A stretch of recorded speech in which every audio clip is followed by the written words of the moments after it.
السلام علیکم ورحمۃ اللہ وبرکاتہ۔ رب اشرح لی صدری ویسر لی امری واحلل عقدۃ من لسانی یفقہوا قولی۔ پارہ نمبر 14 سورہ الحجر، آیت نمبر ہے 70 سے۔ اعوذ باللہ من الشیطان الرجیم، بسم اللہ الرحمن الرحیم۔ قالوا اولم ننہک عن العالمین۔ قالوا انہوں نے کہا، اولم کیا بھلا نہیں، ننہکا نونہا یا ہم روکتے تجھ کو، عن العالمین سب جہاں والوں سے۔ بد اخلاقی اور ڈھٹائی کا یہاں پر مظاہرہ ہے کہ انہوں نے اس مظاہرے کو ظاہر کرتے ہوئے کہا کہ اے لوط علیہ السلام، حضرت لوط علیہ السلام، تو ان اجنبیوں کا کیا لگتا ہے، تو ان کی حمایت کیوں کرتا ہے، جبکہ ہم نے تجھے منع کر رکھا ہے کہ یا تو حمایت نہ کر یا پھر ان کو اپنا مہمان نہ بنا۔ یہ ساری گفتگو اس وقت ہوئی جب حضرت لوط علیہ السلام کو پتہ نہ تھا کہ یہ فرشتے ہیں۔ بات یہ تھی کہ حضرت لوط علیہ السلام سمجھاتے تھے کہ اجنبی لوگوں کو پریشان نہ کرو۔ بات یہ تھی کہ یہ تجارتی علاقہ تھا، تجارت کے لیے لوگ آتے جاتے رہتے تھے۔ حضرت لوط علیہ السلام اپنی قوم کو سمجھاتے تھے کہ مسافروں اور اجنبی لوگوں کو پریشان نہ کیا کرو۔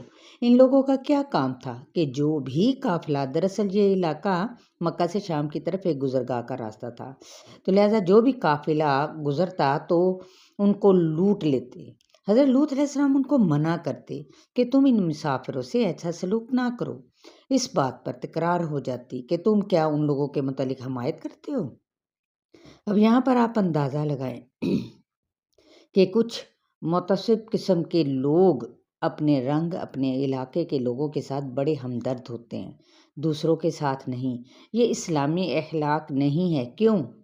ہمدردی کے لیے مومن کا معیار یہ نہیں ہونا چاہیے۔ مومن کی بھلائی اور خیر خواہی تو ہر ایک سے ہوتی ہے۔ قال هؤلاء بناتی ان کنتم فاعلین۔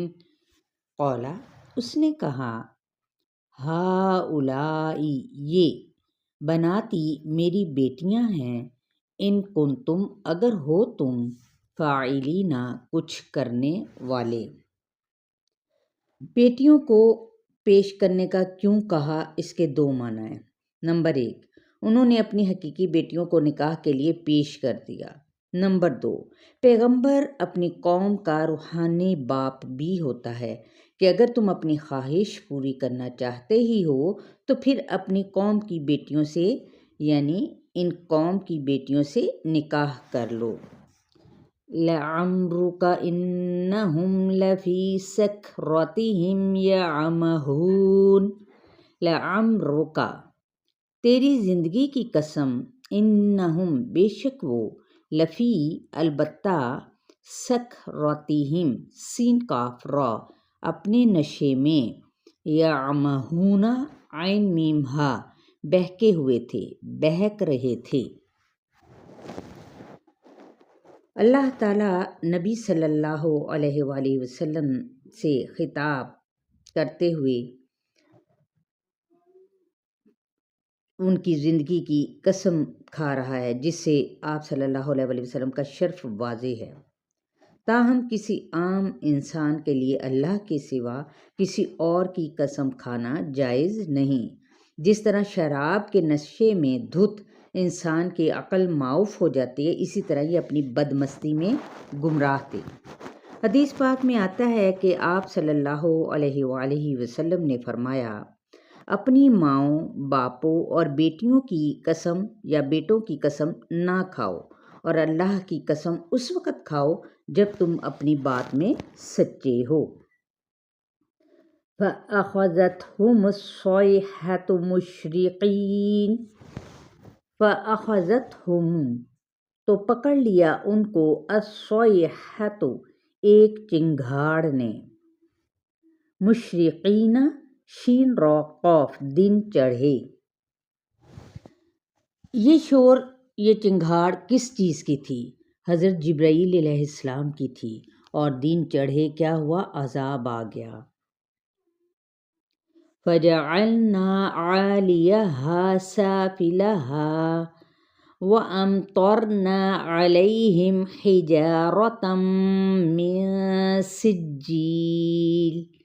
فَجَعَلْنَا تو کر دیا ہم نے عَالِيَهَا عین لام واو سَافِلَهَا سین فا لام اس کا نچلا حصہ، یعنی عالیہ اس کے اوپر والے حصے کو کیا کر دیا؟ اس کا نچلا حصہ یعنی الٹ کر رکھ دیا۔ وَأَمْطَرْنَا اور برسائے ہم نے علیہم ان پر حجارتاً پتھر من سجیل سین جیم لام پکی ہوئی مٹی کے۔ کہا جاتا ہے کہ ان بستیوں کو زمین سے اٹھا کر اوپر آسمان پر لے جایا گیا اور وہاں سے ان کو الٹا کر زمین پر پھینک دیا گیا، یوں اوپر والا حصہ نیچے اور نچلا حصہ اوپر کر کے تہ بالا کر دیا گیا۔